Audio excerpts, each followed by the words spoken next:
ಕರುಗಳನ್ನ ಸದುಪಯೋಗ ಪಡಿಸಿಕೊಳ್ಳಿ. ಅದು ಒಳ್ಳೆಯ ಗೊಬ್ಬರವನ್ನು ಪಡೆಯಿರಿ, ಒಳ್ಳೆಯ ಗವ್ಯೋತ್ಪನ್ನಗಳ ಹಾಲು, ಮೊಸರು, ಬೆಣ್ಣೆ, ಮಜ್ಜಿಗೆಯನ್ನು ಶುದ್ಧವಾದನ್ನು ಪಡೆಯಿರಿ.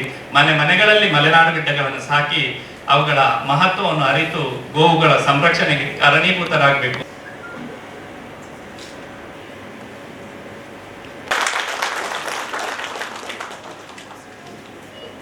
ಮಲೆನಾಡು ಗಿಡ್ಡ ಅಂತಿರುವಂತಹ ತಳಿಗಳ ವಿಶೇಷತೆ ತಿಳಿಬೇಕು ಅಂತಿರುವಂತಹ ದೃಷ್ಟಿಯಿಂದ ಇವತ್ತು ಈ ವೆಬ್ಸೈಟ್ ಅನ್ನ ಪ್ರಮೋದ್ ಅವರು ಇವತ್ತು ಕೊಡುಗೆಯಾಗಿ ನೀಡಿದ್ದಾರೆ ಅಂತ ಹೇಳ್ಬೋದು.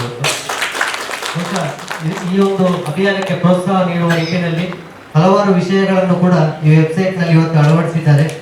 ಅದರಲ್ಲಿ ಮಾಹಿತಿಗಳು, ಯಾವ ತರ ಮಲೆನಾಡು ಗಿಡ್ಡಗಳನ್ನು ನಾವು ಸಾಕ್ಬೋದು ಕಡಿಮೆ ಖರ್ಚಿನಲ್ಲಿ ಅಂತ ಹೇಳುವಂತಹ ವಿಷಯಗಳು ಮತ್ತು ಕಾರ್ಯಕ್ರಮದ ವಿವರಗಳು, ಈ ಮಲೆನಾಡು ಗಿಡ್ಡ ಸಂರಕ್ಷಣಾ ಕಾರ್ಯಕ್ರಮದಲ್ಲಿ ಆದಂತಹ ವಿಷಯಗಳನ್ನ ವೆಬ್ಸೈಟ್ ನಲ್ಲಿ ಹಾಕುವಂತಹ ವ್ಯವಸ್ಥೆಗಳನ್ನು ಕೂಡ ಇವತ್ತು ಮಾಡಿದ್ದಾರೆ. ಅದೇ ತರ ಯಾವ ತರವಾಗಿ ಈ ಮಲೆನಾಡು ಗಿಡ್ಡಗಳ ಮುಖಾಂತರ ನಾವು ಆದಾಯವನ್ನು ಗಳಿಸಬಹುದು ಕೃಷಿ ಚಟುವಟಿಕೆಗಳಿಗೆ ಮತ್ತು ಉತ್ತಮವಾದಂತಹ ಪೌಷ್ಟಿಕಾಂಶದ ಹಾಲನ್ನು ನಾವು ಪಡಿಬಹುದು ಅಂತ ಹೇಳುವಂತಹ ವಿಷಯಗಳನ್ನು ಕೂಡ ಈ ವೆಬ್ಸೈಟ್ ನಲ್ಲಿ ಇವತ್ತು ಅವರು ಜಗತ್ತಿಗೆ ತೋರಿಸುವಂತಹ ಕೆಲಸವನ್ನು ಇವತ್ತು ಮಾಡಿದ್ದಾರೆ. ಹಾಗೆ ಯಾರಿಗಾರು ಮುಂದಿನ ದಿವಸದಲ್ಲಿ ಮಲೆನಾಡು ಗಿಡ್ಡ ತಳಿಗಳು ಬೇಕಾದಂತಹ ಅವಶ್ಯಕತೆಗಳಿದ್ರೆ ಈ ವೆಬ್ಸೈಟ್ ನಲ್ಲಿ ರಿಕ್ವೆಸ್ಟ್ ಗಳನ್ನು ಕೂಡ ಕಳಿಸಬಹುದು. ಅದರ ಮುಖಾಂತರ ಅಕ್ಷಯ್ ಅವರು ಅದನ್ನು ಪರಿಶೀಲಿಸಿಕೊಂಡು ಮಲೆನಾಡು ಗಿಡ್ಡಗಳನ್ನು ಕೊಡುವಂತಹ ವ್ಯವಸ್ಥೆಗಳನ್ನು ಕೂಡ ಮುಂದಿನ ದಿವಸಗಳಲ್ಲಿ ಮಾಡಲಿಕ್ಕೆ ಈ ವೆಬ್ಸೈಟ್ ತುಂಬಾ ಅನುಕೂಲ ಆಗ್ತದೆ ಅಂತ ಹೇಳಿ ಈ ಸಂದರ್ಭದಲ್ಲಿ ಹೇಳಲಿಕ್ಕೆ ಇಚ್ಛೆ ಪಡ್ತಿದ್ದೀನಿ. ಮೂಲ ವ್ಯಕ್ತಿ ಡಿಸೈನ್ ಮಾಡಿದವರು ಪ್ರಮೋದ್ ಅಂತ ಹೇಳಿ. ಅವರು ಮೂಲತಃ ಸಾಫ್ಟ್ವೇರ್ ಇಂಜಿನಿಯರ್. ಅವರ ಫುಲ್ ಟೈಮನ್ನು ಕೊಟ್ಟು ಅವರ ಒಂದು ಕೃಷಿ ಮತ್ತು ನಮ್ಮ ಮಲೆನಾಡು ಗಿಡ್ಡ ಕನ್ಸರ್ವೇಷನ್ ಏನಿದೆ ಅದಕ್ಕೆ ಅವರ ಒಂದು ಕೊಡುಗೆಯನ್ನು ಕೊಟ್ಟಿದ್ದಾರೆ. ಅದರೊಟ್ಟಿಗೆ ಅವರು ಇನ್ನೊಂದು ವೆಬ್ಸೈಟ್ ಓಪನ್ ಮಾಡಿದ್ದಾರೆ, ಕ್ಲಾಫರ್ಡ್ ಅಂತೇಳಿ, CLARF ಅಂತ. ಅದೊಂದು ಕ್ಲಾಸಿಫೈಡ್ ವೆಬ್ಸೈಟ್ ಆಗಿದೆ. ಅದು ಯಾರೆಲ್ಲ ರೈತರಿದ್ದಾರೆ ಅವರೆಲ್ಲ ಅದರಲ್ಲಿ ಆಡ್ಸ್ ಅನ್ನು ಹಾಕಿ ಬೇರೆ ಬೇರೆ ವಿಭಿನ್ನ ರೀತಿಯ ರೈತರು ಏನೇನು ಪ್ರಾಡಕ್ಟ್ಸ್ ಮಾಡ್ತಾರೆ, ಆರ್ಗ್ಯಾನಿಕ್ ಇರ್ಬೋದು, ಬೇರೆ ಬೇರೆ ಅದರದೆಲ್ಲ ಆಡ್ಸ್ಗಳನ್ನು ಹಾಕಿ ಅದರಲ್ಲಿ ಜನರಿಗೆ ಮಾಹಿತಿ ಸಿಗುವಂಥದ್ದು ಪ್ಲಸ್ ಎಲ್ಲ ರೈತರ ಸಂಪರ್ಕ ಮಾಡುವಂತ ಒಂದು ವೆಬ್ಸೈಟ್ ಆಗಿದೆ. ಅದು ನಮ್ಮ ಭಾರತ ಹಾಗೂ ಆಸ್ಟ್ರೇಲಿಯಾ, ಈಗ ಸದ್ಯದಲ್ಲಿ ಆಸ್ಟ್ರೇಲಿಯಾ ಮತ್ತೆ ಭಾರತದಲ್ಲಿ ಆಗ್ತಾ ಇದೆ. 150ಕ್ಕಿಂತ ಹೆಚ್ಚು ರೈತರು ಅದರಲ್ಲಿ ರಿಜಿಸ್ಟರ್ ಆಗಿದ್ದಾರೆ. ಇದೊಂದು ತಮ್ಮೆಲ್ಲರಿಗೊಂದು ಮಾಹಿತಿ. ಹಾಗೆ ತಮ್ಗೆ ಯಾರಿಗಾದ್ರೂ ಆಸಕ್ತಿ ಇದ್ರೆ ಅದರಲ್ಲಿ ರಿಜಿಸ್ಟರ್ ಆಗ್ಬೋದು. ಆಯುರ್ವೇದಕ್ಕೂ ನಮ್ಮ ಗೋ ಸಂರಕ್ಷಣೆಗೂ ಸ್ವಲ್ಪ ಅವಿನಾಭಾವ ಸಂಬಂಧ ಇದೆ ಅಂತೇಳಿ ನಾವು ಹೇಳಿಕೊಳ್ಬಹುದು. ನಾವು ಆಯುರ್ವೇದದ ಶಿಕ್ಷಣದಲ್ಲಿ ನಾವು ವೈದ್ಯಕೀಯ ಶಿಕ್ಷಣವನ್ನು ಕೊಡುವಾಗ ಅದರಲ್ಲಿ ಬಹಳಷ್ಟು ಹಳೆ ವಿಷಯಗಳನ್ನೆಲ್ಲ ಅವರಿಗೆ ಪಾಠ ಮಾಡ್ತಾರೆ. ಅದರಲ್ಲಿ ಗೋವಿನ ಬಗ್ಗೆ ಸಹ ಬಹಳಷ್ಟು ವಿಷಯಗಳು ಬರ್ತವೆ. ಗೋವಿನಿಂದ ಆಗುವಂತಹ ಉತ್ಪನ್ನಗಳು ಮತ್ತು ಗೋವಿನಿಂದ ಆಗುವಂತಹ ಪ್ರಯೋಜನ, ಹಲವಾರು ಆಯುರ್ವೇದಿಕ್ ಔಷಧಿಗಳಲ್ಲಿ ಅದರ ಉಪಯೋಗ ಹಾಗೂ ಬೇರೆ ಬೇರೆ ತಳಿಯಲ್ಲಿ ಮತ್ತು ಅದರಿಂದ ಆಗುವಂಥ ಉತ್ಪನ್ನಗಳಿಂದ ಯಾವ ರೀತಿಯಲ್ಲಿ ಅದು ನಮ್ಮ ಮನುಕುಲಕ್ಕೆ ಪ್ರಯೋಜನ ಆಗ್ತದೆ ಅಂತ ಹೇಳುವಂಥದ್ದು. ಹಾಲು ಬಹಳ ಮುಖ್ಯವಾದಂಥ ಒಂದು ಅಂಶ. ಪ್ರತಿಯೊಬ್ಬರು ಸಹ ಬಹುಶಃ ಹಾಲು ಇಲ್ಲ ಅಂತ ಹೇಳಿದರೆ ಹಾಲು ಕುಡಿಯೋದವರು ಯಾರು ಇರಲಿಕ್ಕಿಲ್ಲ. ದಿನ ಬೆಳಗ್ಗೆ ಆದರೆ ಹಾಲು ಬೇಕೇ ಬೇಕು. ಹಾಲು ಕುಡಿಯೋದವರು ಇದ್ದಾರೆ, ಬಹಳ ಅತಿ ವಿರಳ, 1% 2% ನೀರು ಮಾತ್ರ ಕುಡಿಯೋದು, ಅವರು ಹಾಲು ಕುಡಿಯುತ್ತಾರೆ. ಆದರೂ ಸಹ ನಾವು ವೈದ್ಯರುಗಳು ಹಾಲಿನ ವಿಷಯಕ್ಕೆ ಬಂದಾಗ ಅದರಲ್ಲಿ ಏನೇನು ಅದರ ಗುಣಗಳು, ಯಾವ್ಯಾವ ರೀತಿಯ ಗುಣ ಅದರಲ್ಲಿ ಇರ್ತದೆ, ಅದರ ಉತ್ಪನ್ನಗಳು ಯಾವುದು, ಬೆಣ್ಣೆ, ತುಪ್ಪ, ಹಾಲು, ಮಜ್ಜಿಗೆ, ಮೊಸರು, ಇದೆಲ್ಲ ಹೇಳುವಂಥದ್ದು ಬಹಳಷ್ಟು ಇರುತ್ತೆ. ಆದರೆ ಅದರಲ್ಲಿರುವ ಗುಣಗಳಲ್ಲಿ ವ್ಯತ್ಯಾಸ ಬರ್ತದೆ ಅಂತೇಳಿ ನಾವು ಬಹಳಷ್ಟು ಇಂಥ ಕಾರ್ಯಕ್ರಮಗಳಲ್ಲಿ ಹೋದಾಗ ತಿಳಿದಿದ್ದೇವೆ.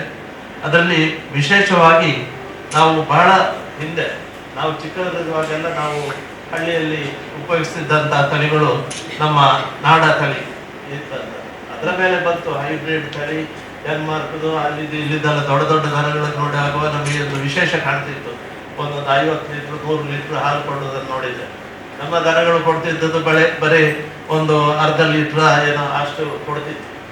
ಆದ್ರೂ ಅದೊಂಥರ ಅಮೃತ ಇದ್ದಾಗೆ ಅಂತೇಳಿ ಹೇಳ್ತಾ ಇದ್ದೇವೆ. ಕಾರಣ ಇಷ್ಟೇ, ಅದರ ಬಗ್ಗೆ ಇತ್ತೀಚೆಗೆ ನಾವು ಮಾಹಿತಿಗಳನ್ನು ಸಂಗ್ರಹಿಸಿದಾಗ ಮತ್ತೆ ಅದನ್ನು ಅಸೆಸ್ ಮಾಡಿದಾಗ ನಾವು ಕಂಡುಕೊಂಡಂತೆ ಏನಂದ್ರೆ, ನಮ್ಮ ಹಳೆ ತಳಿಯಲ್ಲಿ ಈ ಮೇವು ಕಾಡಿನಲ್ಲಿ ಹೋಗಿ ಯಾವುದು ಮೇವು ಎಲ್ಲ ಮಾಡಿಕೊಂಡು ಬರ್ತಾವ ಅಂತ ಹಸುಗಳ ಹಾಲಿನಲ್ಲಿರುವಷ್ಟು ಆಂಟಿ ಆಕ್ಸಿಡೆಂಟ್ ಒಂದು ಪವರ್, ಅಂದ್ರೆ ರೋಗ ತಡೆಯುವ ಶಕ್ತಿ ಮತ್ತೆ ಪೌಷ್ಟಿಕಾಂಶ ಇರುವಂತ ಶಕ್ತಿ ಬಹುಶಃ ಈ ಹೊಸ ತಳಿಗಳಲ್ಲಿ ಮತ್ತೆ ಈ ಡೈರಿ ಹಸುಗಳು ಏನು ಬೇರೆ ದೊಡ್ಡ ದೊಡ್ಡ ಹಸುಗಳು ಬರ್ತವೆ ಅದರಲ್ಲಿ ಇಲ್ಲ. ಅದು ಬರೀ ಹಾಲಿಗಾಗಿ ಮಾತ್ರ ನಾವು ಮಾಡ್ತಾ ಇದ್ದೇವೆ. ಆದ್ರೂ ಸಹ ಬೇಸಿಕ್ ರಿಕ್ವೈರ್ಮೆಂಟ್ಸ್ ನಮಗೆ ಎಷ್ಟು ಪೌಷ್ಟಿಕಾಂಶ ಅದರಲ್ಲಿ ಬೇಕು ಅಂತೇಳಿ ಹೇಳುವಂತ ಅಸೆಸ್ ಮಾಡಿ ಈಗ ಡೈರಿಯಲ್ಲಿ ಉತ್ಪನ್ನಗಳು ಬರ್ತವೆ, ಬೇರೆ ಬೇರೆ ಉತ್ಪನ್ನ ಬರ್ತದೆ. ವಿತ್ ಕ್ರೀಮು, ವಿದೌಟ್ ಕ್ರೀಮು, ಇಷ್ಟು ಪರ್ಸೆಂಟ್ ಫ್ಯಾಟ್, ಅಷ್ಟು ಪರ್ಸೆಂಟ್ ಫ್ಯಾಟ್ ಎಲ್ಲ ಇದೆ. ಹಾರ್ಟ್ ಅವರು ಇಂಥದ್ದು ಪರ್ಸೆಂಟ್ ವಿದೌಟ್ ಫ್ಯಾಟ್ ಇರುವಂಥದ್ದು ಕುಡಿಬೇಕು, ಇಂಥದ್ದೆಲ್ಲ ಹಲವಾರು ಉತ್ಪನ್ನಗಳು ಬರ್ತಾ ಇದ್ದಾವೆ. ಅದರಿಂದಾಗಿ ಯಾವ ರೀತಿಯಲ್ಲಿ ನಾವು ನಮ್ಮ ಜೀವನವನ್ನು ಮಾಡಬೇಕು ಅಂತ ಹೇಳುವಂಥ ನಿರ್ಧಾರ ಅದು ನಮ್ಮದು. ಅದರಿಂದಾಗಿ ಇದೀಗ ಇತ್ತೀಚಿನ ದಿನಗಳಲ್ಲಿ ನಾವು ಹಳೆ ನಮ್ಮ ಸಂಸ್ಕೃತಿಯನ್ನು ಉಳಿಸಿಕೊಳ್ಳಿಕ್ಕೆ ಬೇಕಾಗಿ ಹಳೆ ಪದ್ಧತಿಯನ್ನು ನಾವು ಪ್ರಾರಂಭ ಮಾಡ್ತಾ ಇದ್ದೇವೆ ಪುನಃ. ಅಂದ್ರೆ ಹಿಸ್ಟ್ರಿ ರಿಪೀಟ್ಸ್ ಅಂತೇಳಿ ಹೇಳಿದಾಗೆ, ಹಿಸ್ಟ್ರಿಯಲ್ಲಿ ನಾವು ಮೊದಲು ಏನ್ ಮಾಡ್ತಿದ್ವಿ ಆ ಪದ್ಧತಿಯನ್ನು ಕೆಲವನ್ನು ಈಗ ಮತ್ತೆ ಪ್ರಾರಂಭ ಮಾಡಿದ್ದೇವೆ. ಎಸ್ಪೆಷಲಿ ಆಯುರ್ವೇದಿಕ್ ಮೆಡಿಕಲ್ ಕಾಲೇಜುಗಳು ಬಹಳಷ್ಟು ಮುಂದೆ ಬರ್ತಾ ಇದ್ದಾರೆ. ಮೊದಲು ಆಯುರ್ವೇದಿಕ್ ಮೆಡಿಕಲ್ ಕಾಲೇಜುಗಳೇ ಇರಲಿಲ್ಲ. ಆಯುರ್ವೇದಿಕ್ ವೈದ್ಯರುಗಳ ಸಂಖ್ಯೆ ಜಾಸ್ತಿ ಆಗ್ತದೆ, ಆಯುರ್ವೇದಿಕ್ ಚಿಕಿತ್ಸಾ ವ್ಯವಸ್ಥೆಗಳು ಜಾಸ್ತಿ ಆಗ್ತಾ ಇದೆ. ಅದರಲ್ಲಿ ಹಲವಾರು ನ್ಯಾಚುರಲಿ ಹೀಲ್ ಆಗುವಂತಹ ಕೆಲವು ವ್ಯವಸ್ಥೆಗಳು ಆಗ್ತಾ ಇದ್ದಾವೆ. ಅಂತ ಒಂದು ವ್ಯವಸ್ಥೆಗಳಲ್ಲಿ ಈ ಗೋ ಸಂರಕ್ಷಣೆ ಮತ್ತೆ ಈ ಕೆಲವು ತಳಿಗಳನ್ನು ನಾವು ಸಂರಕ್ಷಿಸಿ ಅದರ ಪ್ರಯೋಜನವನ್ನು ಪಡೆಯುವಂಥದ್ದು ಬಹಳ ಮುಖ್ಯ. ಇದರಲ್ಲಿ ನಾವು ಬಹಳಷ್ಟು ಒಂಥರ ರಿಸರ್ಚ್ ಮಾಡಬೇಕಾದ ರೀತಿಯಲ್ಲಿ ಮಾಡಬೇಕಾಗ್ತದೆ ತಿರ್ಗ. ಯಾಕೆಂದ್ರೆ ಗೋ ಉತ್ಪನ್ನಗಳು ನಾವೀಗ ಕೆಲವು ಕೃಷಿ ಎಕ್ಸಿಬಿಷನ್ ಎಲ್ಲ ಹೋದಾಗ ನೋಡಿದ್ದೇವೆ, ಅಲ್ಲಿ ಗೋಮೂತ್ರವನ್ನೆಲ್ಲ ಶೇಖರಿಸಿ ಇವನ್ ಇಲೆಕ್ಟ್ರಿಕ್ ಪವರ್ ಜನರೇಷನ್ ಗೋಮೂತ್ರದಿಂದ ಆಗುವುದನ್ನು ಸಹ ತೋರಿಸ್ತಾ ಇದೆ. ಕೆಲವು ಇದರಲ್ಲಿ ಅದರ ಸಗಣಿಯಿಂದ ಆಗುವಂತಹ ಪ್ರಯೋಜನ, ಸಗಣಿಯನ್ನು ಯಾವ ರೀತಿ ಬೇರೆ ಬೇರೆ ವಿಷಯಗಳಿಗೆ ಅದನ್ನು ಉಪಯೋಗಿಸಬಹುದು ಅಂತೇಳಿ. ಇತ್ತೀಚಿನ ದಿನಗಳಲ್ಲಿ ಇವನ್ ಅಗರಬತ್ತಿ ತಯಾರು ಮಾಡುವವರು ಸಹ ಅಗರಬತ್ತಿಗೆ ಮಣ್ಣನ್ನು ಉಪಯೋಗಿಸದೆ ಬರೀ ಸಗಣಿಯನ್ನು ಉಪಯೋಗಿಸಿ ಮಾಡಬೇಕು, ಅದರಿಂದ ಆಗುವಂತ ಆರೋಗ್ಯವರ್ಧಕ ಕೆಲವು ವಿಷಯಗಳನ್ನು ಈಗ ಒಬ್ಬೊಬ್ಬರಾಗಿ ಹೇಳ್ತಾ ಬರ್ತಾ ಇದ್ದಾರೆ. ಇಂಥ ಹಲವಾರು ವಿಷಯಗಳನ್ನು ನಾವು ಗೊತ್ತು ಮಾಡಬೇಕು ಅಂತ ಹೇಳಿದ್ರೆ ಬಹುಶಃ ಇಂಥ ಕೆಲವು ಕಾರ್ಯಕ್ರಮಗಳನ್ನು ಹಾಕಿಕೊಂಡು ಅಟ್ಲೀಸ್ಟ್ ವರ್ಷದಲ್ಲಿ ಒಮ್ಮೆ ಈ ಒಂದು ತಳಿಯ ವಿಷಯದಲ್ಲಿ ಆಗಲಿ ಅಥವಾ ಗೋ ಸಂರಕ್ಷಣೆ ವಿಷಯದಲ್ಲಿ ಆಗಲಿ ಒಂದು ಕಾನ್ಫರೆನ್ಸ್ ಟೈಪ್ ವರ್ಕ್ಶಾಪ್ನಾಗಿ ಮಾಡಿದ್ರೆ ಬಹುಶಃ ಇದರ ಬಗ್ಗೆ ಹೆಚ್ಚಿನ ಮಾಹಿತಿ ವಿಷಯಗಳು ಗೊತ್ತಿಲ್ಲದವರಿಗೆ ಅದು ಗೊತ್ತಾಗ್ತದೆ. ಮತ್ತೆ ಯಾವ ರೀತಿ ಈಗ ಹೆಚ್ಚಿನವರು ಒಂದು ಪೆಟ್ಟದಲ್ಲಿ ಮನೆಯಲ್ಲಿ ಸಾಕ್ತಾರೆ, ಅದು ನಾಯಿ ಇರ್ಬೋದು, ಬೆಕ್ಕಿರ್ಬೋದು ಅಥವಾ ಬೇರೆ ಇನ್ನಿತರ ಪ್ರಾಣಿಗಳನ್ನೆಲ್ಲ ಸಾಕ್ತಾರೆ. ಅದೇ ರೀತಿ ನಾವು ಗೋವಿನ ತಳಿ ಪ್ರತಿಯೊಂದು ಮನೆಯಲ್ಲಿ ಒಂದ ಎರಡ ಅಥವಾ ಅವರ ಇಷ್ಟ ಬಂದಷ್ಟು ಯಾಕೆ ನಡೆಸಬಾರದು ಅಂತ ಹೇಳುವಂತ ಒಂದು ವ್ಯವಸ್ಥೆಯನ್ನು ಮಾಡುವಂಥದ್ದು ಮುಖ್ಯ. ನಾಯಿಯನ್ನು ಸಾಕುವವರಿಗೆ ಒಂದು ದನವನ್ನು ಸಾಕ್ಲಿಕ್ಕೆ ಕಷ್ಟ ಆಗ್ಬೋದಾ ಅಂತೇಳಿ ಹೇಳುವಂತ. ಇಲ್ಲಿ ಮಲೆನಾಡು ಗಿಡ್ಡ ಯಾಕೆ ನಾವು ಪ್ರಾಮುಖ್ಯತೆಯನ್ನು ಕೊಡಬೇಕು ಅಥವಾ ಹೈಬ್ರಿಡ್ ತಳಿಗೆ ಯಾಕೆ ನಾವು ಒತ್ತನ್ನ ಕೊಡಬಾರದು?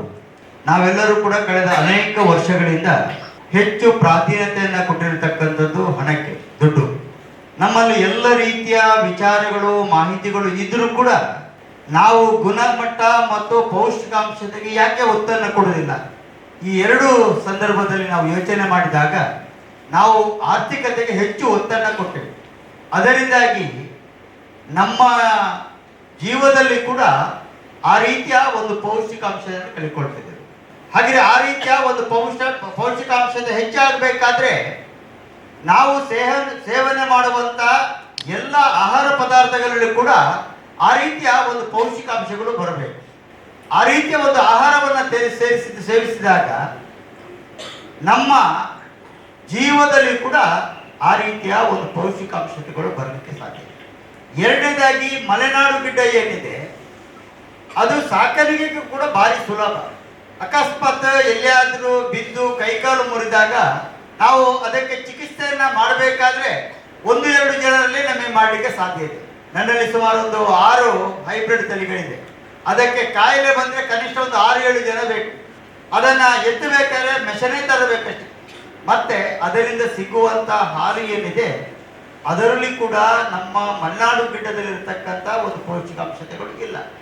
ಈ ಒಂದು ದೃಷ್ಟಿಯಿಂದ ನಾನು ಕೂಡ ಮಲೆನಾಡು ಗಿಡ್ಡವನ್ನು ಸಾಕಬೇಕು ಅನ್ನುವಂಥ ಒಂದು ಉದ್ದೇಶದಿಂದ ಸಾಕಾಣಿಕೆಯನ್ನು ಪ್ರಾರಂಭ ಮಾಡಿದೆ. ಮತ್ತೆ ಸ್ವತಃ ಎಲ್ಲ ರೀತಿಯ ಅನುಭವಗಳು ಕೂಡ ನನಗೆ ಅದರಲ್ಲಿ ಇದೆ. ಆದರೆ ಅನುಭವ ಇದ್ದು ಯಾಕೆ ಹೈಬ್ರಿಡ್ ತಳಿಯನ್ನು ಸಾಕಿದ್ದೀರಿ ಆ ಪ್ರಶ್ನೆ ಕೂಡ ಬರ್ತದೆ. ಅಂಥ ಸಂದರ್ಭ ಬಂದಾಗ ನಮಗೆ ಆ ಒಂದು ಗೃಹ ಪ್ರವೇಶ ಮಾಡೋ ಸಮಯದಲ್ಲಿ ನಮಗೆ ಆ ತಳಿಯ ಸಣ್ಣ ಕರುವನ್ನು ಕೊಟ್ಟರು. ಅದರಿಂದಾಗಿ ಆ ತಳಿಯ ಒಂದು ವಂಶಗಳು ಜಾಸ್ತಿ ಆಗುತ್ತಾ ಅದು ಜಾಸ್ತಿ ಆಗಿದೆ. ಈಗ ಮಲೆನಾಡು ಗಿಡ್ಡಕ್ಕೆ ಹೆಚ್ಚು ಒತ್ತನ್ನು ಕೊಡುವುದರ ಮೂಲಕ ಇವತ್ತು ಆ ರೀತಿಯ ಒಂದು ತಳಿಗೆ ನಾವು ಪ್ರಾಮುಖ್ಯತೆಯನ್ನು ಕೊಡುವಂಥ ಒಂದು ಅವಶ್ಯಕತೆಗಳಿದೆ. ಅದಕ್ಕಾಗಿ ಬೇಕಾಗಿರ್ತಕ್ಕಂಥ ಮೂಲಭೂತ ವ್ಯವಸ್ಥೆಗಳು ಏನಿದೆ ಅದನ್ನು ನಾವು ಮಾಡಿಕೊಳ್ಳಬೇಕು. ಸಾಮಾನ್ಯವಾಗಿ ನಾವು ಆ ರೀತಿಯ ಒಂದು ವ್ಯವಸ್ಥೆಯನ್ನು ಮಾಡಿಕೊಳ್ಳದೆ ಹೋದರೆ ನಾವು ಹಿಂದೆ ನಮ್ಮ ನೆಲ್ಲೂರು ಕಬ್ಬಜಿ ಗ್ರಾಮದ ದಾಸನಕಜೆಯಲ್ಲಿ ವಾಸ್ತವ ನಾಯ್ಕಂದ್ರು ಇದ್ದರು. ಇಡೀ ಗ್ರಾಮದಲ್ಲಿ ಕೂಡ ಅವರಷ್ಟು ದನ ಇರಲಿಕ್ಕಿಲ್ಲ, ಅಷ್ಟು ದನಗಳಿತ್ತು. ಆ ದನಗಳನ್ನು ಕೂಡ ಕಾಡಿಗೆ ಬಿಟ್ಟೆ ಅವರು ಸಾಕುವಂಥದ್ದು. ಅದು ಯಾರ್ಯಾರ ಜಾಗಕ್ಕೆ ಹೋಗೋದು, ಯಾರ್ಯಾರ ಕಲ್ಲು ಹೊಡೆದು ಅಥವಾ ಕತ್ತಿಯಿಂದ ಕಡಿಯುವುದು, ಈ ರೀತಿಯ ಪರಿಸ್ಥಿತಿಗಳು ಕೂಡ ಇತ್ತು. ಅಂಥ ಪರಿಸ್ಥಿತಿಗಳನ್ನು ತಪ್ಪಿಸಬೇಕಾದ್ರೆ ನಮ್ಮ ಜಮೀನಲ್ಲೇ ಆ ರೀತಿಯ ಒಂದು ವ್ಯವಸ್ಥೆಯನ್ನು ಮಾಡಿಕೊಳ್ಳಬೇಕು. ಎರಡನೇದಾಗಿ ಅದಕ್ಕೆ ಬೇಕಾಗಿರುವಂಥ ಚಿಕಿತ್ಸೆಗಳನ್ನು ಕೊಡಬೇಕಾದ್ರೆ ನಮ್ಮಲ್ಲಿ ಆ ರೀತಿಯ ವ್ಯವಸ್ಥೆಗಳು ಕೂಡ ಬೇಕು. ಅಂದರೆ ಇದನ್ನೆಲ್ಲವನ್ನು ಕೂಡ ಮಾಡಿಕೊಂಡು ಹೋದಾಗ ಮಲೆನಾಡು ಗಿಡ್ಡ ತಳಿ ಏನಿದೆ ಅದು ಅತ್ಯಂತ ಹೆಚ್ಚು ಒಂದು ಉತ್ತಮವಾಗಿರತಕ್ಕಂಥ ತಳಿ. ಅದರ ಹಾಲು ಇರ್ಬೋದು ಅಥವಾ ಗಂಜಲು ಇರ್ಬೋದು ಅಥವಾ ಸಗಣಿ ಇರ್ಬೋದು, ಯಾವುದೇ ಬೇಕಾದ್ರೆ ಇರ್ಬೋದು, ಅದು ಅತ್ಯಂತ ಪೌಷ್ಟಿಕಾಂಶವಾಗಿರುವಂಥ ವಸ್ತುಗಳೇ.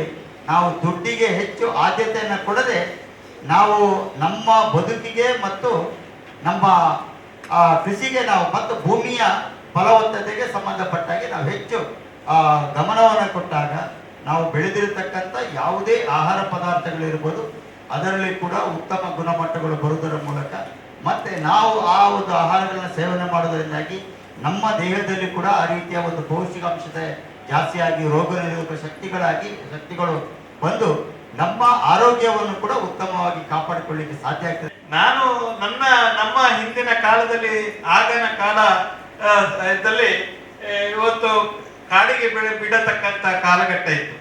ದನಗಳನ್ನು ಕಾಡಿಗೆ ಬಿಟ್ಟತಕ್ಕಂತ ಕಾಲಘಟ್ಟ. ಆಗ ಒಂದೊಂದು ಮನೆಯಲ್ಲಿ 10, 20, 50 ದನಗಳಿರತಕ್ಕಂತ ಒಂದು ಕಾಲಘಟ್ಟ. ನನಗೆ ಸಣ್ಣದಿರುವಾಗ ನನಗೆ ಅನಿಸ್ತದೆ ನಮ್ಮ ಮನೆಯಲ್ಲಿ 25, 30 ಇತ್ತು. ಆಗ ರಾತ್ರಿ ಸಾಯಂಕಾಲ ಬೆಳಿಗ್ಗೆ ಕಾಡಿಗೆ ಬಿಟ್ಟರೆ ರಾತ್ರಿ ಬರುವಾಗ ಅದನ್ನು ಒಂದೊಂದನ್ನೇ ಕರೆದಾಗ ಅದು ಆ ಬಾಲ ಎತ್ಕೊಂಡು ಓಡಿ ಬರತಕ್ಕಂತ ಒಂದು ಇದು ನಮಗೆ ಅದನ್ನು ನೋಡಿದಾಗ ಅಷ್ಟು ಸಂತೋಷ ಆಗತಕ್ಕಂತ ಒಂದು ವ್ಯವಸ್ಥೆಗಳಿತ್ತು. ಅಂತ ಕಾಲಘಟ್ಟ ಹೋಗಿ ಈಗಾಗಲೇ ಹೇಳಿದಾಗ ಇವತ್ತು ಬೇರೆ ತಳಿಗಳನ್ನು ನಾವು ಬೇರೆ ದೇಶದಿಂದ ತರತಕ್ಕಂಥದ್ದು, ಬೇರೆ ರಾಜ್ಯಗಳಿಂದ ತಂದು ಸಾಕಿ ಇವತ್ತು ನಾವು ಮಾಡತಕ್ಕಂತ ವ್ಯವಸ್ಥೆಗಳು ಇವತ್ತು ನಾವೆಲ್ಲ ಕಂಡಿದ್ದೇವೆ. ಆದ್ರೆ ಇವತ್ತು ಬಹಳ ಅವಶ್ಯಕತೆ ಅಂತ ಹೇಳಿದ್ರೆ ಇವತ್ತು ಕಾಲ ಚಕ್ರ ತಿರುಗುತ್ತಾ ಇರ್ತದೆ. ಒಂದು ಕಾಲದಲ್ಲಿ ಅದನ್ನು ಸಾಕಿದೆವು, ಆಮೇಲೆ ಇಂಥ ರೀತಿ ಬಂತು. ಈಗ ಮಗದೊಮ್ಮೆ ಇವತ್ತು ಈ ಇಂಥದ್ದನ್ನು ಮಾಡತಕ್ಕಂಥವ್ರು ಯಾರು ಅಂತ ಹೇಳಿದ್ರೆ ಕೇವಲ ITBT ಅವರು, ಡಾಕ್ಟರ್ಗಳು, ಇಂಥ ಏನು ವಿದ್ಯಾವಂತರಿದ್ದಾರೋ ಅವರಿಗೆ ಈಗ ಹೆಚ್ಚು ಆಸಕ್ತಿ ಆಗಿದೆ. ಈಗ ಅದನ್ನು ಆಸಕ್ತಿ ಯಾಕೆ ಅಂತ ಆಸಕ್ತಿಯನ್ನು ನಿಜವಾಗಿ ಅಕ್ಷಯ್ ಆಳ್ವರವರು ಹಲವಾರು ವಿಚಾರಗಳನ್ನು ಹೇಳಿದರು. ಅದು ಹೇಗೆ ಅದನ್ನ ಏನ್ ಮಾಡ್ಬೇಕು ಅಂತ. ಈಗ ಅಂತ ಯುವಕರಿಗೆ ಇವತ್ತು ಮುಂದೆ ಬಂದಿರತಕ್ಕಂತ ಯುವಕರಿಗೂ ಇದನ್ನು ವಾಪಸ್ ಮರಳಿ ಸಾಕತಕ್ಕಂತ ಕೆಲಸ ಆದಾಗ ಇವತ್ತು ಮಲೆನಾಡು ಗಿಡ್ಡವನ್ನು ಉಳಿಸತಕ್ಕಂತ ಕೆಲಸ ಆಗ್ತದೆ ಅಂತ ಹೇಳ್ತಕ್ಕಂತ ಮಾತನ್ನು ಹೇಳಲಿಕ್ಕೆ ಇಚ್ಛೆ ಪಡ್ತಾ ಇದ್ದೇನೆ. ಗೋ ಆಧಾರಿತ ಕೃಷಿ ಮಾಡೋಣ ಅಂದ್ಬಿಟ್ಟು ನಾನು ಡಾಕ್ಟರ್ KP ರಮೇಶ್ ಅವ್ರನ್ನ ಕಾಂಟ್ಯಾಕ್ಟ್ ಮಾಡಿದಾಗ ಅವರು ಅಕ್ಷಯ್ ಆಳ್ವ ಅವರ ಕಾಂಟ್ಯಾಕ್ಟ್ ಇದನ್ನ ಒದಗಿಸ್ಕೊಟ್ರು. ಅಕ್ಷಯ್ ಆಳ್ವ ಅವರು ಕಾಂಟ್ಯಾಕ್ಟ್ ಮಾಡಿದ ಕೆಲವೇ ದಿವಸದಲ್ಲಿ ಕಳೆದ ಸೆಪ್ಟೆಂಬರ್ ತಿಂಗಳಲ್ಲಿ ಒಂದು ಹಬ್ಬ ಆಗಿರುವಂಥ ಒಂದು ಹಸು ಮತ್ತು ಒಂದು ಹೋರಿಯನ್ನು ಅಕ್ಷಯ್ ಆಳ್ವ ಅವರು ಕೊಡಿಸಿದ್ರು. ಇಲ್ಲಿಂದ ಅದನ್ನು ಮೈಸೂರು ಹತ್ರ ಇರೋ ನಮ್ಮ ಗ್ರಾಮಕ್ಕೆ ತಗೊಂಡು ಹೋಗೋದಕ್ಕೆ ಟ್ರಾನ್ಸ್ಪೋರ್ಟ್ ವ್ಯವಸ್ಥೆ ಎಲ್ಲ ಇದು ಮಾಡಿ ಭಾಳ ಸಹಾಯ ಮಾಡಿದ್ರು. ನವೆಂಬರ್ ತಿಂಗಳಲ್ಲಿ ಆ ಹಸು ಒಂದು ಹೆಣ್ಣು ಕರು ಒಂದು ಆಯಿತು. ನಾನು ಒಂದು ಮಲೆನಾಡು ಗಿಡ್ಡ ಸಂರಕ್ಷಣಾ ಮತ್ತು ಸಂವರ್ಧನಾ ಅಭಿಯಾನದ ಒಂದು ಸದಸ್ಯನಾಗಿ ಆ ಗುಂಪಿನಲ್ಲಿ ಇದು ಮಾಡಿಕೊಂಡು ಆ ಹಸು ನವೆಂಬರ್ ತಿಂಗಳಿಂದ ನನಗೆ ಹೆಚ್ಚು ಎಲ್ಲರೂ ಹಳ್ಳಿಯವರೆಲ್ಲ ಈ ಹಸು ಯಾಕೆ ಕೊಟ್ಟಿದ್ದೀ, ಯಾಕೆ ಹಾಲು ಕೊಡಲ್ಲ ಏನೆಲ್ಲ ಹೆಚ್ಚು ಅಂತ. ಅದಕ್ಕೆ ಇದು ಲೋ ಮೈಂಟೆನೆನ್ಸ್ ಅಂತ, ಯಾವುದೇ ಒಂದು ವೆಹಿಕಲ್ ಆಗಲಿ ಮಾಡಬೇಕಾದ್ರೆ ಕಡಿಮೆ ತಿನ್ನುತ್ತೆ, ಕಡಿಮೆ ಹಾಲು ಕೊಡುತ್ತೆ. ಈ ಗಿರ್ ಮತ್ತು ಬೇರೆ ತಳಿಗಳು ಹೆಚ್ಚು ತಿಂತವೆ, HF ಮತ್ತು ಕ್ರಾಸ್ ಬ್ರೀಡ್ ಹಸುಗಳೆಲ್ಲ ಹೆಚ್ಚು ಹಾಲು ಕೊಡೋದಕ್ಕೋಸ್ಕರ ಹೆಚ್ಚು ಇನ್ವೆಸ್ಟ್ ಅಥವಾ ಹುಲ್ಲು ಮತ್ತು ಹಿಂಡಿ ಬೂಸ ಮೇವು ಸಾಕಷ್ಟು ಕೊಡಬೇಕಾಗುತ್ತೆ. ಇದು ಲೋ ಮೈಂಟೆನೆನ್ಸ್. ಮತ್ತು ಈ ವಿಷಯದಲ್ಲಿ ಡಾಕ್ಟರ್ ವೆಂಕಟರಾಮ್ ಅವರು ನಿವೃತ್ತ ಉಪನಿರ್ದೇಶಕರು ಪಶು ಸಂಗೋಪನೆಗೆ, ಅವರು ನಂಜನಗೂಡಿನಲ್ಲಿ ಒಂದು ಅಂಬುಲೆನ್ಸ್ ಸೇವೆ ಅಂತ ಇದೆ, ಅದರಲ್ಲಿ ಮತ್ತೆ ಕೆಲಸ ಮಾಡ್ತಾ ಇದ್ದಾರೆ. ಅವರು ಕೂಡ ಇಲ್ಲಿಂದ ಮಲೆನಾಡು ಗಿಡ್ಡ ಹಸು ತಗೊಳ್ಳುವಾಗ ನನ್ನ ಜೊತೆ ಸುಳ್ಯಕ್ಕೆ ಬಂದಿದ್ರು. ನಮ್ಮ ಹಸಿರು ಕ್ರಾಂತಿ ಆದಮೇಲೆ ಹೆಚ್ಚು ಬೆಳೆಯೋದಲ್ಲದೆ ನನ್ನ ಜಮೀನಿನಲ್ಲಿ ಸ್ವಲ್ಪ ಭತ್ತ ಮತ್ತು ಒಂದಿಷ್ಟು ಹಣ್ಣಿನ ಗಿಡದ ಹಾಕಿ ಅದನ್ನು ಒಂದು ಪರಿಸರ ಸಂರಕ್ಷಣೆಗೆ ಮತ್ತು ಅದನ್ನು ಸಾಕಷ್ಟು ಅರಣ್ಯಾಧಾರಿತ ಅಂದರೆ ಮರಗಳನ್ನು ಬೆಳೆಸಬೇಕು ಅಂದ್ಬಿಟ್ಟು ಸ್ವಲ್ಪ ಹಣ್ಣಿನ ಗಿಡಗಳು ಹಾಕಿದ್ದೀನಿ. ಕೆಲವು ಬಟರ್ ಫ್ರೂಟ್, ಅವಕ್ಯಾಡೋ ಮತ್ತು ಬಾಳೆ ಒಂದು 200-300 ಗಿಡ ಬಾಳೆಗೆ ಹಾಕಿದ್ದೀವಿ. ಮತ್ತು ಅದಕ್ಕೆ ಈ ಮಲೆನಾಡು ಗಿಡ್ಡ ಏನು ಅಕ್ಷಯವರು ಕೊಟ್ಟಿದ್ದಾರೆ, ಅದರಿಂದ ಸಾಕಷ್ಟು ನಮಗೆ ಸಾವಯವ ಗೊಬ್ಬರ ಸಿಗುತ್ತೆ. ಮತ್ತು ಇದರಿಂದ ತುಂಬ ಅನುಕೂಲ ಆಗ್ತಾ ಇದೆ. ಮತ್ತು ನನ್ನ ಕಳೆದ 5-6 ತಿಂಗಳಿಂದ ದೇಸಿ ತಳಿ ಮಲೆನಾಡು ಗಿಡ್ಡ ಹಾಲನ್ನು ತಗೊಳ್ತಾ ಇರೋದ್ರಿಂದ ನನ್ನ ಆರೋಗ್ಯ ಕೂಡ ಸಾಕಷ್ಟು ಸುಧಾರಿಸಿದೆ ಅಂತ ಹೆಮ್ಮೆಯಿಂದ ಹೇಳ್ಕೊಳ್ತಾ ಈ ಕಾರ್ಯಕ್ರಮದಲ್ಲಿ ಎಷ್ಟು ಒಂದು ಒಳ್ಳೆಯ ಕೆಲಸವನ್ನ ಮಾಡಲಿಕ್ಕೆ ಸಾಧ್ಯ ಉಂಟು ಅಂತ ಹೇಳೋದಕ್ಕೆ ಈ ಮಲೆನಾಡು ಗಿಡ್ಡ ಸಂರಕ್ಷಣೆ ಸಂವರ್ಧನಾ ಅಭಿಯಾನ ಇದು ಸಾಕ್ಷಿ. 4 ವರ್ಷದ ಹಿಂದೆ ಪ್ರಸನ್ನ ಭಟ್ರು ಮಲೆನಾಡು ಗಿಡ್ಡ ದೇಶಿ ತಳಿ ಅಂತ ಹೇಳುವ ಒಂದು ವಾಟ್ಸ್ಆಪ್ ಗುಂಪು ಅಷ್ಟೇ ಇದ್ದದ್ದು. ಅದರಲ್ಲಿ ನಾವು ನಮ್ಮ ಅನುಭವಗಳನ್ನು ಹಂಚಿಕೊಂಡು ಆ ಅನುಭವದ ಮೂಲಕವಾಗಿ ಅಕ್ಷಯರು ನಾವೆಲ್ಲ ಹತ್ತಿರ ಅದು ಒಂದು ಗುಂಪಾಗಿ ಕೊನೆಗೆ ಅದು ಇದನ್ನು ಯಾವ ಥರದಲ್ಲಿ ಉಳಿಸಬಹುದು ಅಂತ ಹೇಳೋದನ್ನು ಒಂದು ಸೂಕ್ಷ್ಮವಾಗಿ ಯೋಚನೆ ಮಾಡ್ತಾ ಬೇರೆ ಬೇರೆ ನಾವು ಆ್ಯಂಗಲ್ಗಳಲ್ಲೆಲ್ಲ ಯೋಚನೆ ಮಾಡಿದ್ದೇವೆ. ಆದರೆ ಯಾವ ಆ್ಯಂಗಲ್ ಕೂಡ ಅದು ಅಷ್ಟು ಸಾರ್ಥಕತೆಯನ್ನು ಕಾಣಲಿಲ್ಲ. ಆದರೆ ಇದು ನಿಜವಾಗಿ ಸಾರ್ಥಕತೆಯನ್ನು ಕಂಡಿದೆ. ಇವತ್ತೊಂದು 2,000ದಷ್ಟು ದನಗಳನ್ನು ಉಳಿಸುವಂತಹ, ದನ ಅಂತ ಹೇಳಿದ್ರೆ ಅದರಲ್ಲಿ ಗಂಡು ಕರುಗಳು ಮುಖ್ಯವಾಗಿ, ಅದು ಎರಡನ್ನು ಸಮಾನವಾಗಿ ಉಳಿಸುವಂತಹ ಒಂದು ಸಾಮರ್ಥ್ಯ ಬಂದಿದೆ ಮತ್ತು ಉಳಿಸಿದ್ದೇವೆ ಅಂತ ಹೇಳೋದೊಂದು ಸಣ್ಣ ಮಟ್ಟಿಗೆ ಖಂಡಿತವಾಗಿ ಹೆಮ್ಮೆಯೇ ಉಂಟು. ಹಾಗೆ ಅಂತ ಒಂದು ಸಂತೋಷದ ಒಂದು ಕಾರ್ಯಕ್ರಮವಾಗಿ ಇವತ್ತಿದ ಆಗ್ತಾ ಇರುವಂಥದ್ದು ಬಹಳ ಖುಷಿ ಕೊಡುವಂಥದ್ದು. ಹಾಗೆ ಯಾಕೆ ನಾವು ದನಗಳನ್ನು ಸಾಕಬೇಕು ಅಂತ ಅವರು ಕೃಷಿಕನಾಗಿ ನಾನು ಯೋಚನೆ ಮಾಡ್ತಿದ್ದೆ. ಯಾಕೆ ನಾವು ದನಗಳನ್ನು ಸಾಕಬೇಕು ಅಂತ ಹೇಳಿದ್ರೆ, ಒಂದು ಹಾಲು, ಯಾರಿಗೇ ಆದರೂ ಒಂದು ಪರಿಪೂರ್ಣ ಆಹಾರ ಅಂತ ಹೇಳಿದ್ರೆ, ಮನುಷ್ಯನಿಗೆ ಪರಿಪೂರ್ಣ ಆಹಾರ ಅಂತ ಹೇಳಿದ್ರೆ ತಾಯಿಯ ಹೊಟ್ಟೆಯಿಂದ ಹುಟ್ಟಿದಾಗ ತಾಯಿ ಹಾಲು, ತಾಯಿಯ ಹಾಲಿನ ನಂತರ ಆಗುವಂಥದ್ದು ಮತ್ತೆ ದನದ ಹಾಲು. ಆ ತಾಯಿಯ ಹಾಲಿಗೆ ಸಮಾನವಾದಂತಹ ಒಂದು ಗ್ರೇಡ್ ಇರುವಂಥದ್ದು, ಅಂತಹ ಯೋಗ್ಯತೆ ಇರುವಂಥದ್ದು ದನದ ಹಾಲು. ಆ ದನದ ಹಾಲನ್ನು ಪ್ರತಿಯೊಬ್ಬರು ಕುಡಿದ್ರೆ ಮಾತ್ರ ಅವರು ಆರೋಗ್ಯವಂತರಾಗಿ ಇರಲಿಕ್ಕೆ ಸಾಧ್ಯ. ನಾವು ತುಂಬ ಈಗ ಕೇಳ್ತಾ ಇದ್ದೇವೆ, ನಾವು ಹೆಣ್ಣು ಮಕ್ಕಳೆಲ್ಲ ಸಾಧಾರಣ 7-8 ವರ್ಷದಲ್ಲಿ ಎಲ್ಲ ಈಗ ಮೆಚುರಿಟಿ ಆಗ್ತಾ ಉಂಟು ಅಂತ ಹೇಳೋದಂತ ಅದು ಬಹಳ ಅಪಾಯಕಾರಿ ಸಂಕೇತ ನಮಗೆ. ಅದಕ್ಕೆ ಮುಖ್ಯವಾಗಿ ಕಾರಣವಂತ ಆಧುನಿಕ ಹಾಲು ಅಂತ ಹೇಳೋದನ್ನು ಅನೇಕರು ಹೇಳ್ತಾ ಇದ್ದಾರೆ. ನನಗಂತೂ ಗೊತ್ತಿಲ್ಲ, ನಾನಂತೂ ವಿಜ್ಞಾನಿ ಅಲ್ಲ, ವಿಜ್ಞಾನಿಗಳಿಗೆ ಹೇಳಬೇಕಾದ ವಿಷಯ ಹೇಳೋದಕ್ಕೆ ಇದೆ. ಅದು ಒಂದು ಕಾರಣ ಅಂತ ಹೇಳಿಕೊಂಡು ಅಂತ ಅಪಾಯಕಾರಿತನಕ್ಕೆ ಅದಕ್ಕೋಸ್ಕರ ಉತ್ಕೃಷ್ಟವಾದ ಹಾಲನ್ನು, ಯಾಕೆಂದ್ರೆ ಅದು ಮೊದಲು ಇರಲಿಲ್ಲ, ಅದು ಆಧುನಿಕ ಕಾಲದಲ್ಲೇ ಈಗ ಇರುವಂಥದ್ದು. ನಮ್ಮ ವೈಜ್ಞಾನಿಕ ಕಾಲ ಅಂತೇಳಿ ನಾವು ಏನೀಗ ನಮ್ಮನ್ನು ತಿಳ್ಕೊಂಡಿದ್ದೇವೆ, ಈ ಕಾಲದಲ್ಲಿ ಬಂದಂತಹ ಒಂದು ಸಮಸ್ಯೆಗಳು ಒಂದು ಅದನ್ನ ಮೀರಿ ಹೋಗಬೇಕು ಅಂತಾದ್ರೆ ನಮಗೆ ಉತ್ಕೃಷ್ಟವಾದಂತಹ ಹಾಲು ಬೇಕೇ ಬೇಕು. ಅದಕ್ಕೆ ಎಲ್ಲ ಸಾಧ್ಯ ಇರುವಂಥದ್ದು ನಮ್ಮ ದೇಶಿ ತಳಿಗಳು, ಅದರಲ್ಲಿ ನಮ್ಮ ಈ ಲೋಕಲ್ ಮಲೆನಾಡು ಗಿಡ್ಡಗಳು ಇನ್ನಷ್ಟು ಶ್ರೇಷ್ಠ.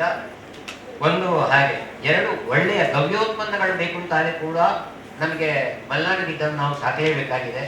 ಆ ಗೋಮೂತ್ರ, ಅದರ ಔಷಧಿ ಗುಣ, ಈ ವಿಷಯದಲ್ಲಿ ತುಂಬಾ ಸಂಶೋಧನೆಗಳಾಗಿದೆ. ಇವತ್ತು ಆಯುರ್ವೇದ ಡಾಕ್ಟರ್ಗಳು ಕೂಡ ಆ ವಿಷಯದಲ್ಲಿ ಅದಕ್ಕೋಸ್ಕರ ಗವ್ಯ ಉತ್ಪನ್ನಗಳ ಮೂಲಕವಾಗಿ ಟ್ರೀಟ್ಮೆಂಟ್ ಅನ್ನು ಕೊಡುವಂಥದ್ದು ನಾವು ತುಂಬಾ ಕಾಣ್ತಾ ಇದ್ದೇವೆ. ನಾವು ಅದನ್ನು ಕೂಡ ಗೋಸ್ಕರ ನಾವು ದನಗಳನ್ನು ಉಳಿಸಿಕೊಳ್ಳಲೇಬೇಕಾಗ್ತದೆ. ನಾವು 3ನೇದು ಒಳ್ಳೆಯ ಗೊಬ್ಬರ ಆಗಬೇಕು ಅಂತ ಇದೆ. ನಾವು ರಾಸಾಯನಿಕ ಕೃಷಿ ಮಾಡುವುದರ ಪರಿಣಾಮವಾಗಿ ಇವತ್ತು ನಮ್ಮ ಮಣ್ಣು, ಭೂಮಿ, ಗಾಳಿ ಎಲ್ಲ ಹಾಳಾಗ್ತಾ ಇರುವುದನ್ನು ನಾವು ಎದ್ದು ಕಾಣ್ತಾ ಉಂಟು.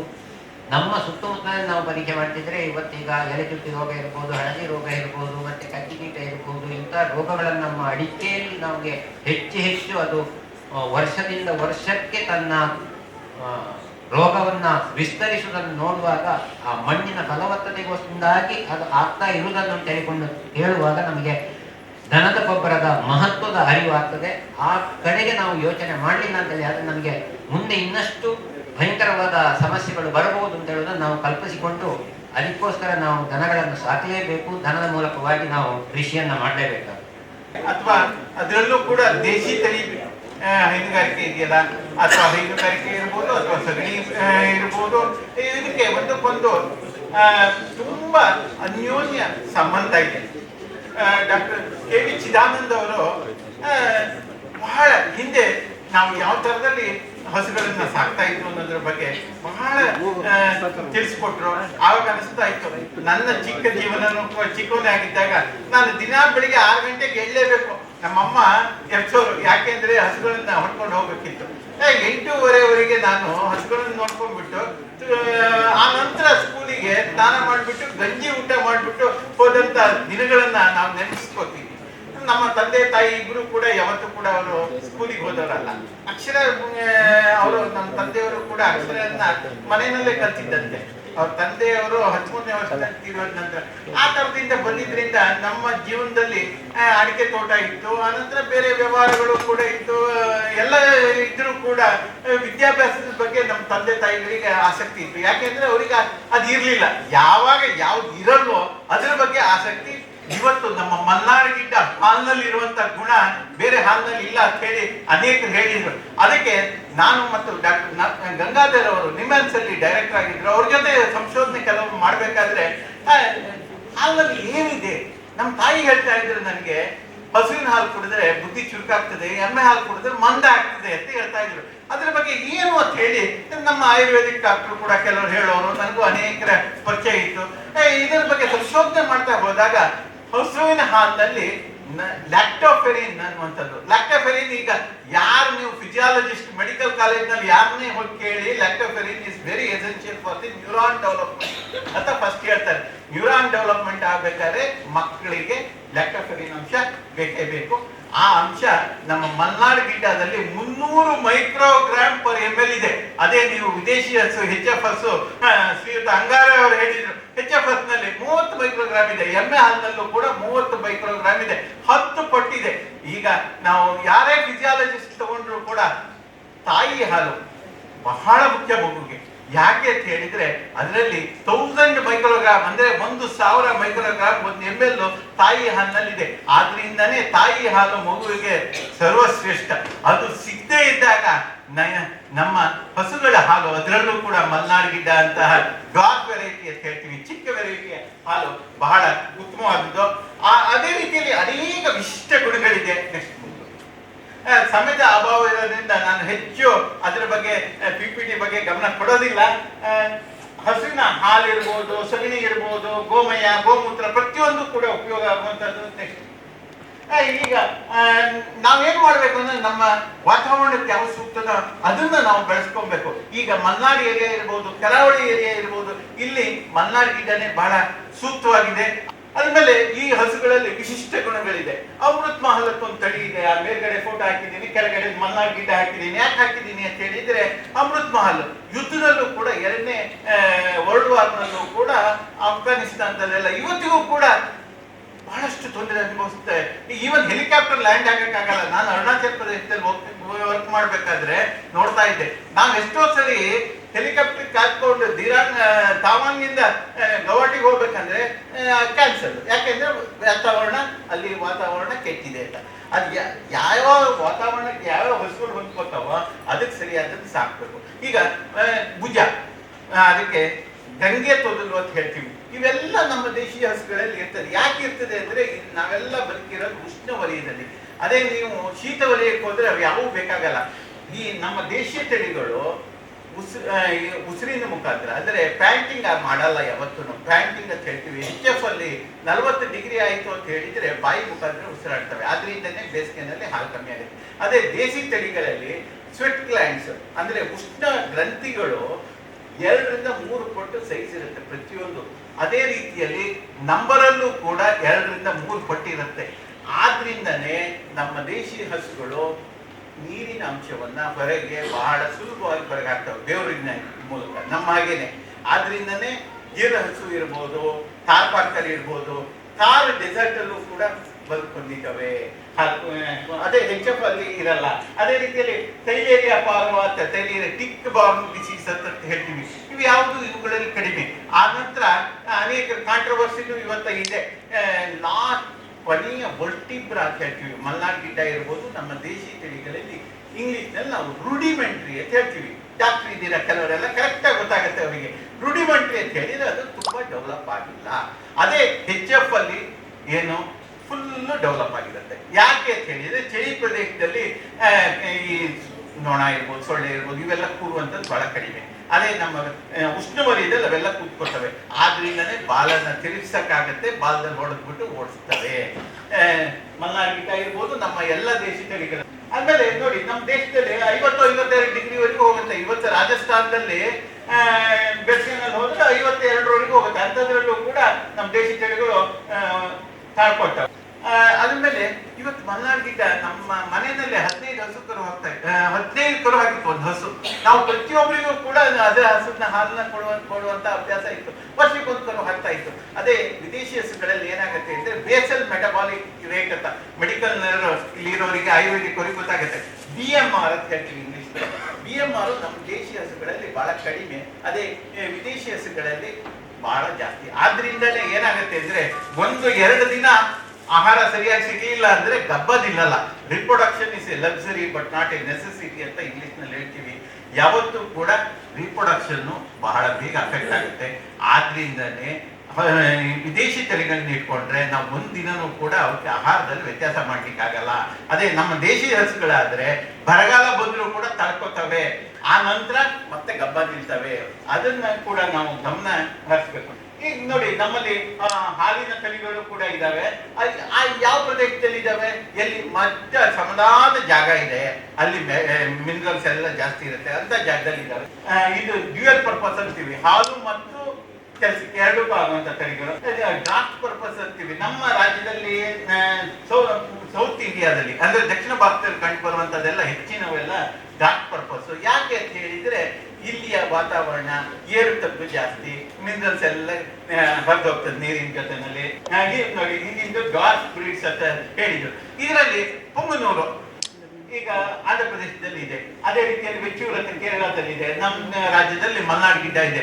ಇದರಲ್ಲಿ ಏನಂದ್ರೆ ಸಣ್ಣದಾಗಿದೆ, ಗಾತ್ರದಲ್ಲಿ ಚಿಕ್ಕದು, ಆದ್ರೆ ಕೀರ್ತಿ ದೊಡ್ಡದು ಅಂತ ಹೇಳ್ಬೋದು.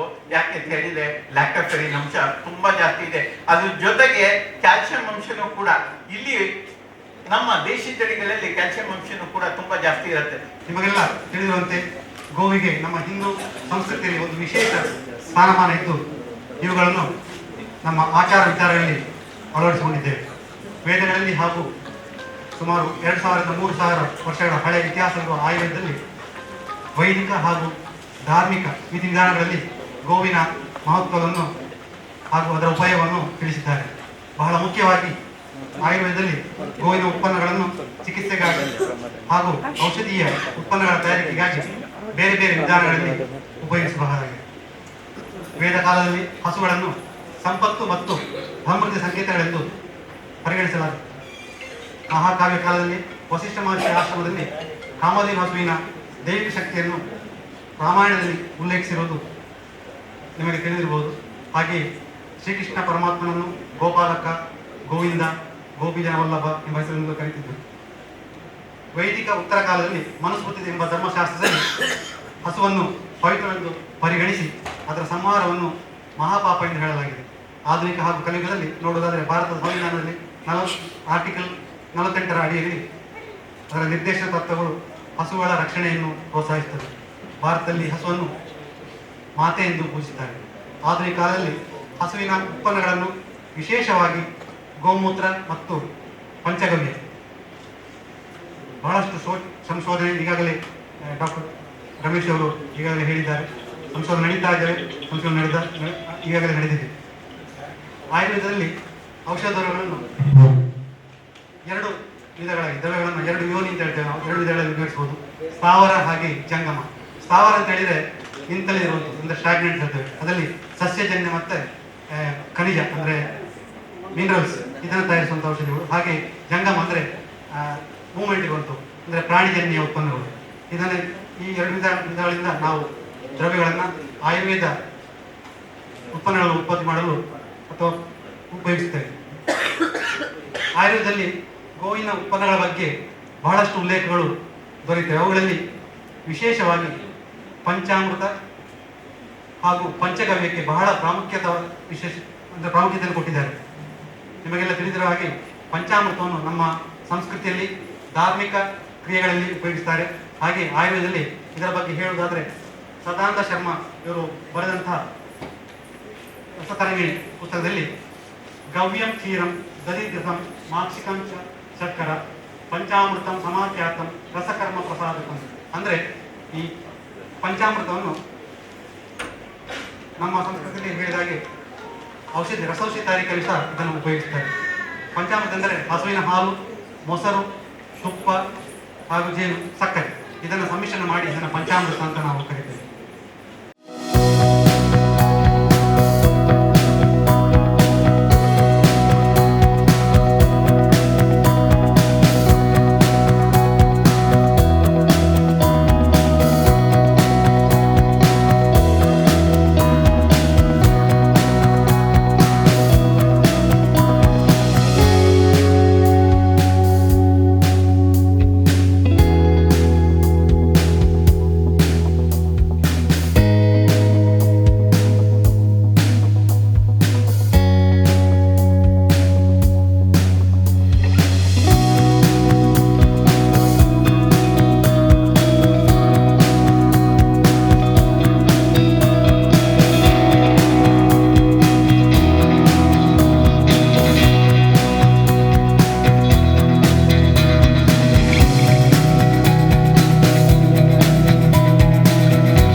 ಅತ್ತೆ, ಇದು ನನ್ನ ಬರ್ಡೇ ಗಿಫ್ಟ್. ಇದೆಲ್ಲ ಜೀವನದಲ್ಲಿ ನನಗೋಸ್ಕರ ತಗೊಂಡ್ಬಂದಿದ್ದಾರೆ. ನಿನ್ ಮೇಲೆ ತುಂಬಾ ಚೆನ್ನಾಗಿ ಕಾಣುತ್ತೆ. ಇದು ತುಂಬಾ ಚೆನ್ನಾಗಿದೆ ಅಲ್ವಾ? ತುಂಬಾ ಚೆನ್ನಾಗಿದೆ.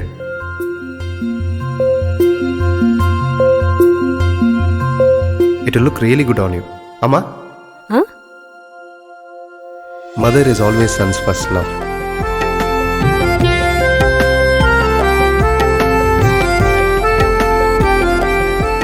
ಪ್ರತಿ ಪೀಳಿಗೆಯ ಪ್ರೀತಿಯ ಮಳಿಗೆ GL ಆಚಾರ್ಯ ಜುವೆಲ್ಲರ್ಸ್.